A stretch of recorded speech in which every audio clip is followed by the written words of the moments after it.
ये आकाशवाणी है।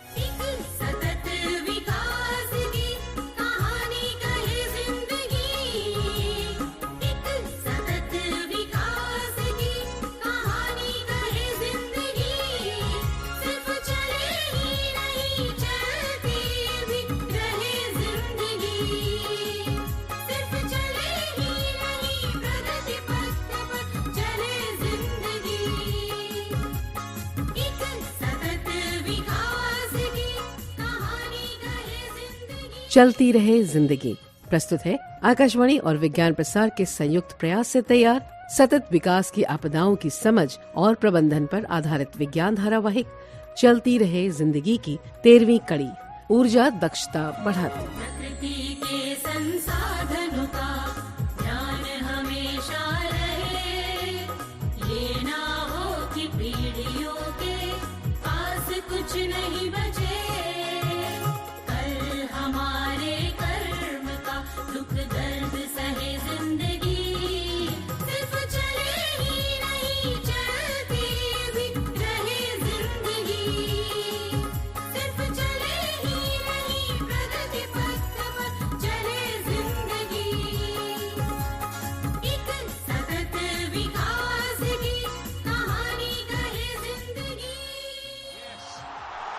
Yes, spinner आया तो छक्का लगना ही चाहिए। Yes yes yes yes yes और ये उठा, अरे वाह, छक्का! इंडिया आज का मैच जरूर जीतेगा। अरे यार, इस बिजली को भी अभी जाना था क्या? अभी पावर कट होना था। मैच कितना इंटरेस्टिंग हो गया था। मम्मा मम्मा, अभी लाइट जानी थी क्या? ओहो बंटी, क्यों चिल्ला रहे हो? क्या हुआ? मम्मा देखो ना, इंडिया कितना अच्छा खेल रहा था और बिजली चली गई। अब पापा को जनरेटर सेट लगाने के लिए क्यों नहीं कहती? और नहीं तो एक इन्वर्टर ही लगवा दो। बंटी बेटे। मम्मा हंसो मत, मेरे एग्जाम्स खत्म हो गए हैं और आज तो वैसे भी संडे है। क्या मैं इतना भी एंजॉय नहीं कर सकता? बंटी, अरे यहाँ हो। अरे इतना क्यों चिल्ला रहे थे? पापा, आपको घर के लिए जनरेटर सेट लगवाना ही होगा। अच्छा बाबा, सोचते हैं। नहीं पापा, सोचते नहीं है, अब करना ही होगा। ओके ओके, एक काम करते हैं, पहले इस पर कुछ चर्चा कर लेते हैं। पापा, ये कोई बहस का मुद्दा थोड़ा ही है। अरे बंटी, मैं भी महसूस करती हूँ कि बंटी बिल्कुल सही कह रहा है। लो। कम से कम एक इन्वर्टर तो लगवा ही लेते हैं।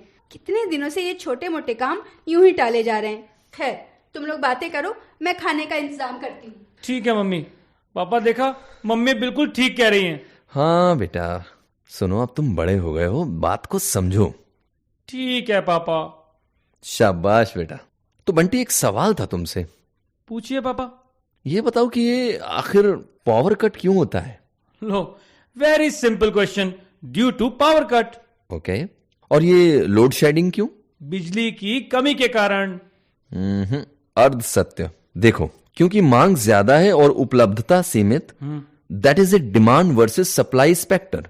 ये तो ठीक है पापा, लेकिन क्या हम उत्पादन नहीं बढ़ा सकते? ये भी आधा ही सच है। हम बिजली पैदा कर सकते हैं। हाँ, जनरेटर के प्रयोग से। यही तो मैं भी कह रहा था, हमें जनरेटर सेट खरीदना ही पड़ेगा। बंटी, इतना उतावला मत बनो, एक एक मुद्दे पर बात करते हैं। क्या मतलब? अच्छा, पहले हम मांग और उपलब्धता के अंतर की बात करते हैं। इस कमी का एक मुख्य कारण है खपत में दक्षता की कमी। आखिर ये दक्षता कैसे ला सकते हैं? उसके लिए हमें आगे आना होगा, अपने क्षेत्र का सर्वेक्षण। सर्वेक्षण? पापा, आप तो मुझे उलझा रहे हो। अरे नहीं बेटा, मैं तुम्हें उलझा नहीं रहा हूं। मैं बताता हूं ये सर्वेक्षण क्या है और कैसे करना है। अरे ये सर्वेक्षण बाद में, खाना तैयार है, पहले सभी लंच करते हैं। ओके मम्मा। पापा, लंच पर चर्चा करें? बेटा, थोड़ा इंतजार कर लो। क्या क्रिकेट मैच की तरह कोई लंच ब्रेक नहीं होगा हमारा? है? पापा।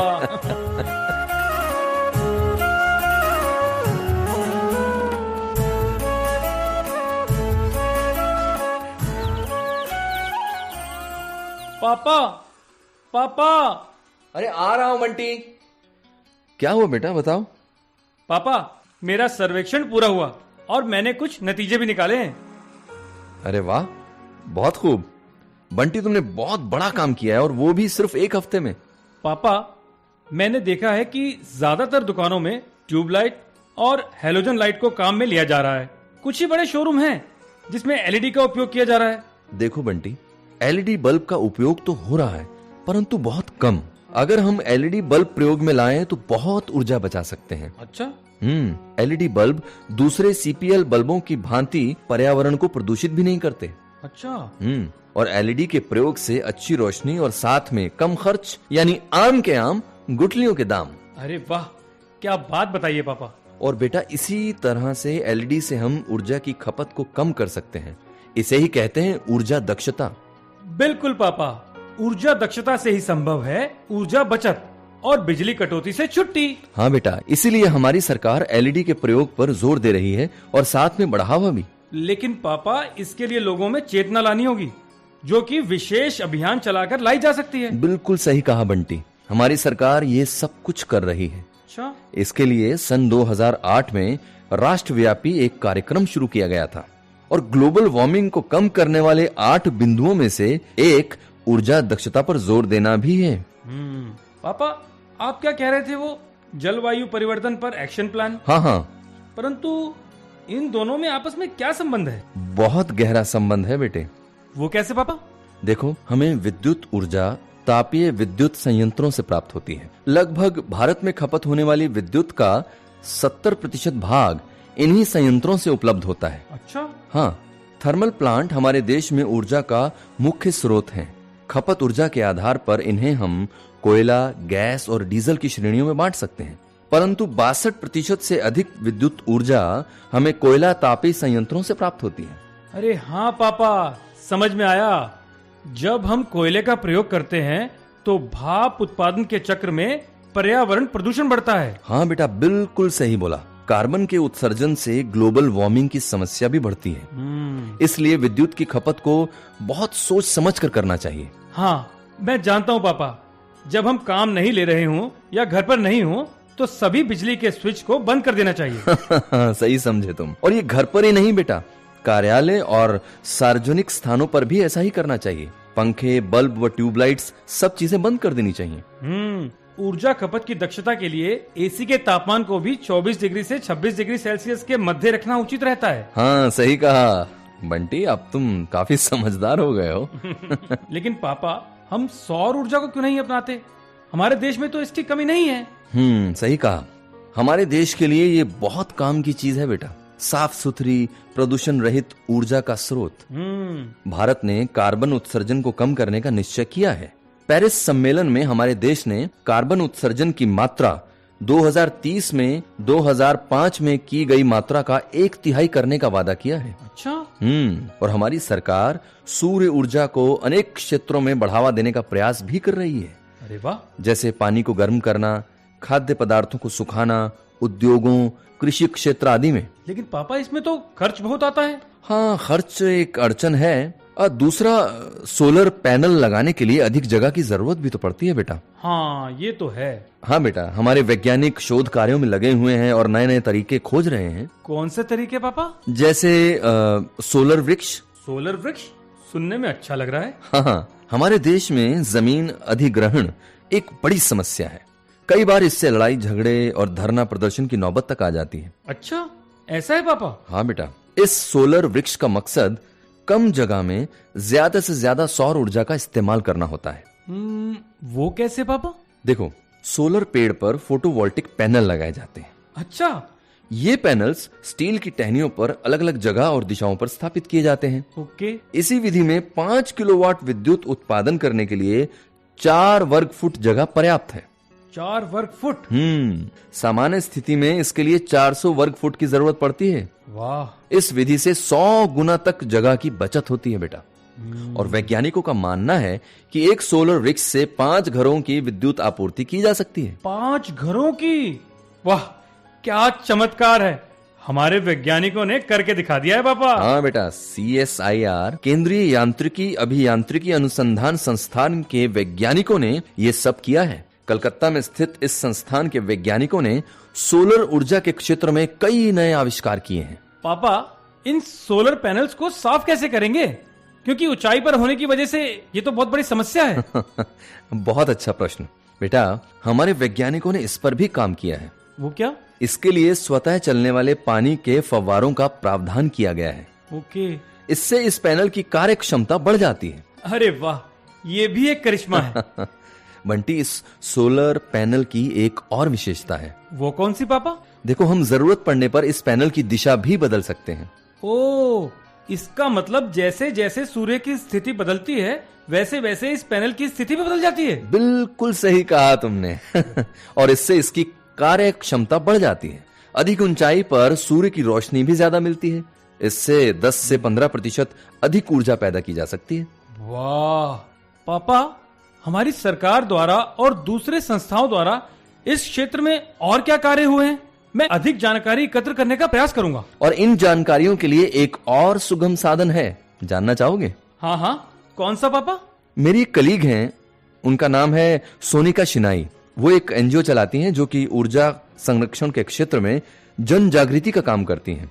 काम भी ऐसा जो कि नए नए प्रयोगों को बढ़ावा देता है। कल हम उनके कार्यालय में चलेंगे और इन बातों पर विस्तार से चर्चा करेंगे। ठीक है पापा, लेकिन पापा मेरे स्कूल का क्या होगा?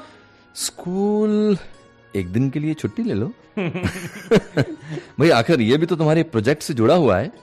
ठीक है पापा, नया कदम अच्छे काम के लिए। हाँ, अच्छे काम के लिए। अच्छा, मैं डॉक्टर सोनिका को फोन कर देता हूँ। हाँ पापा।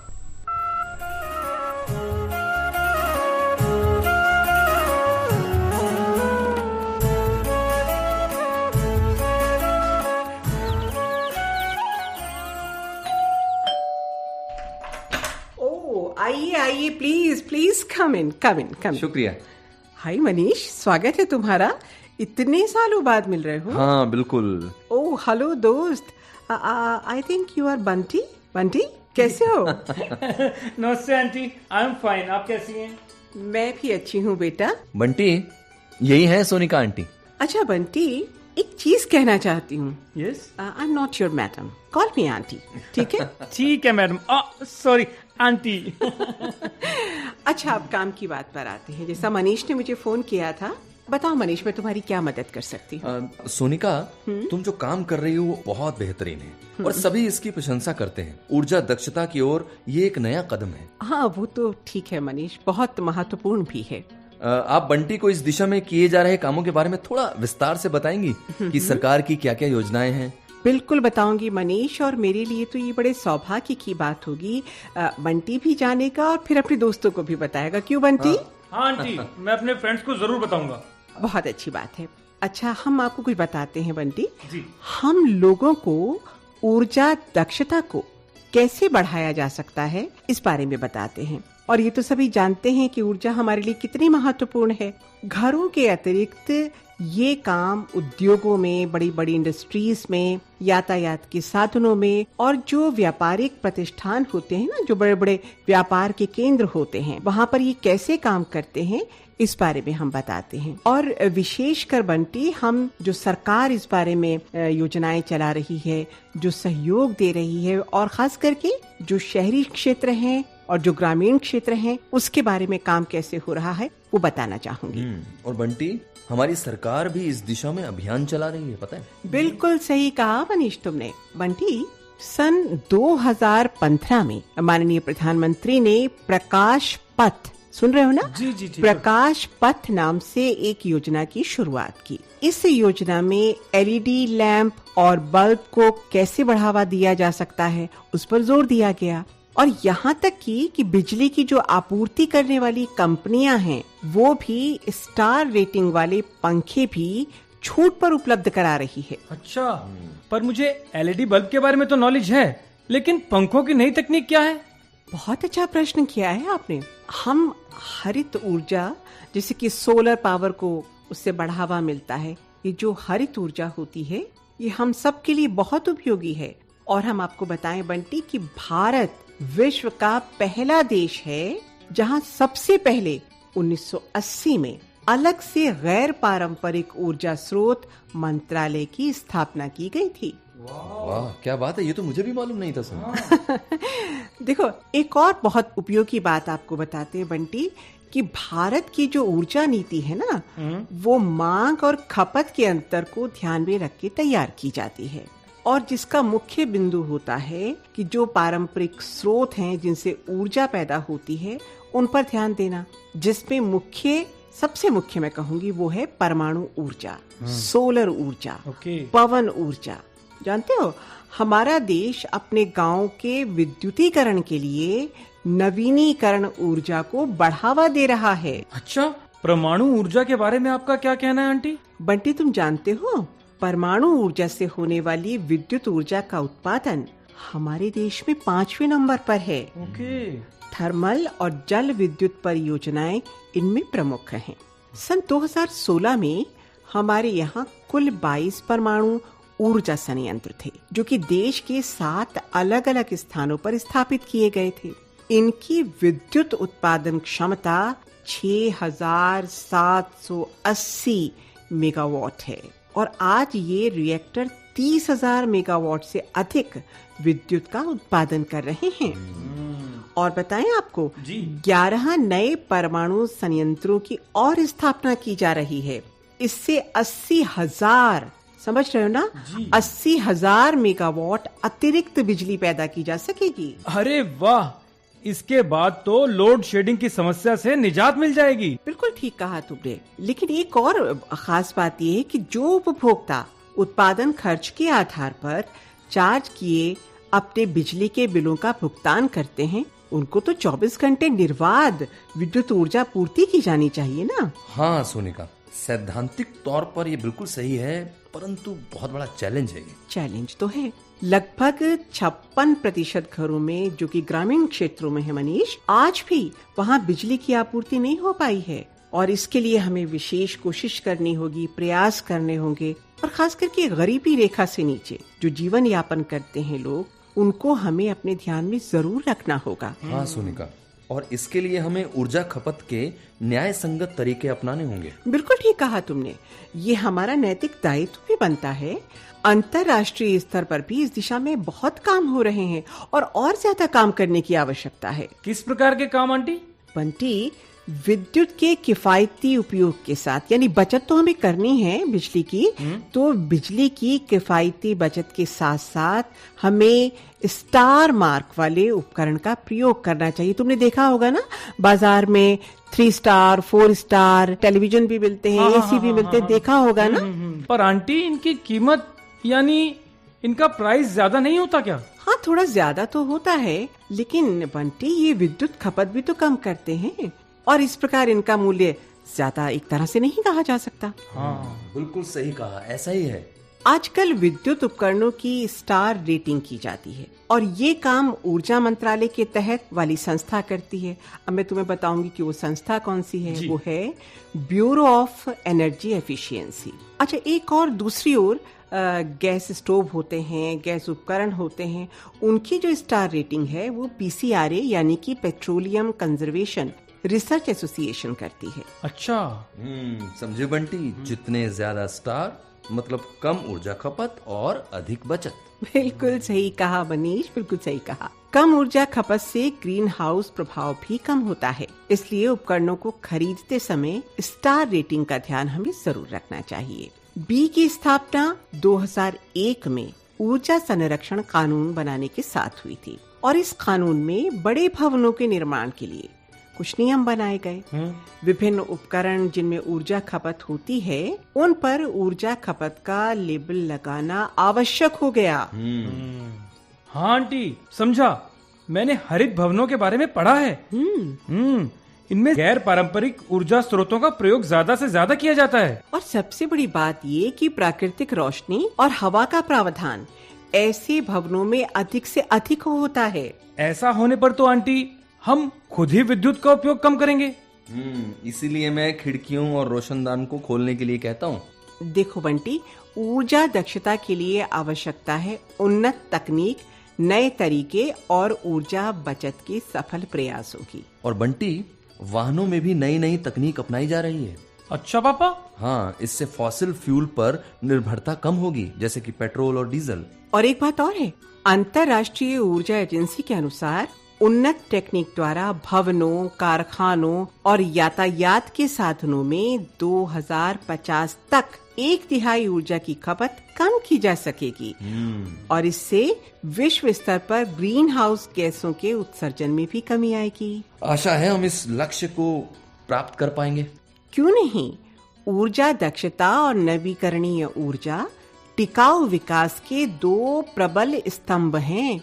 कुछ देशों में इसे राष्ट्रीय सुरक्षा के रूप में देखा जा रहा है और इससे पेट्रोलियम उत्पादों के आयात पर होने वाले खर्च को भी कम किया जा सकेगा और हाँ, राष्ट्रीय प्राकृतिक संसाधनों को बचाया भी जा सकेगा।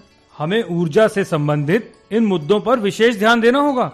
इसके साथ साथ ऊर्जा दक्षता के क्षेत्र में तेजी से काम करना होगा। आंटी, आपने नई और इंटरेस्टिंग जानकारियां दी हैं। समय और ज्ञान बांटने के लिए आपका थैंक यू आंटी जी। हाँ सोनिका, सच में बंटी के लिए ये सब बहुत जरूरी था। कुछ ज्यादा ही कह गए हैं बंटी बाबू। No formality. हाँ, अब क्या मैं 1 कप कॉफी का निवेदन कर सकती हूँ? हाँ, क्यों नहीं। चलिए, हो जाए चाय भी और कॉफी भी और वो भी ब्रेक के टाइम। बिल्कुल। और नहीं तो ये ठंडी हो जाएगी और गर्म करने के लिए फिर से एक बार ऊर्जा खपत। नो नो नो, ऊर्जा खपत नहीं, बचत की बंटी। बिल्कुल ठीक है। चलिए।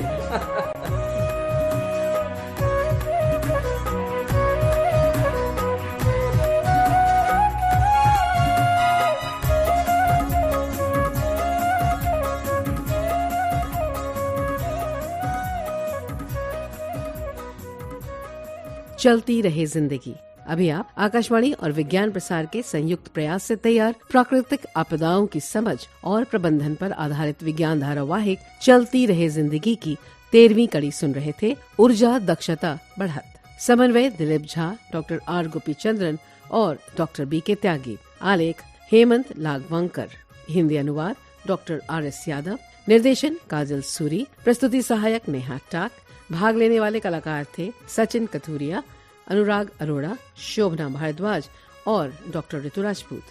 साथियों, अभी जाइए नहीं, अभी समय है आपसे किए जाने वाले सवालों का। हम आपसे 2 प्रश्न पूछेंगे।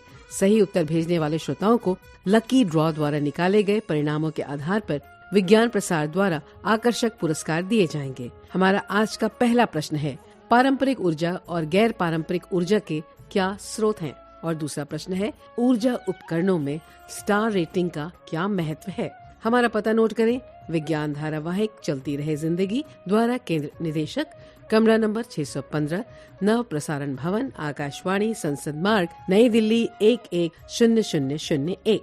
आप अपने उत्तर ईमेल द्वारा भी भेज सकते हैं। हमारा ईमेल है radio@vigyanprasar.gov.in। श्रोताओं, हमें इंतजार रहेगा आपके पत्रों का। जवाबों के साथ अपना पूरा नाम, पता, आयु, व्यवसाय। यदि विज्ञान क्लब से जुड़े हैं तो कुल सदस्यों की संख्या लिखना न भूलें। हाँ, अगर आपके मन में कोई प्रश्न या जिज्ञासा हो तो वो भी लिख भेजिएगा। धारावाहिक चलती रहे जिंदगी की अगली कड़ी इसी दिन और इसी समय लेकर अगले सप्ताह हम फिर हाजिर होंगे। नमस्कार, शुभकामनाएं।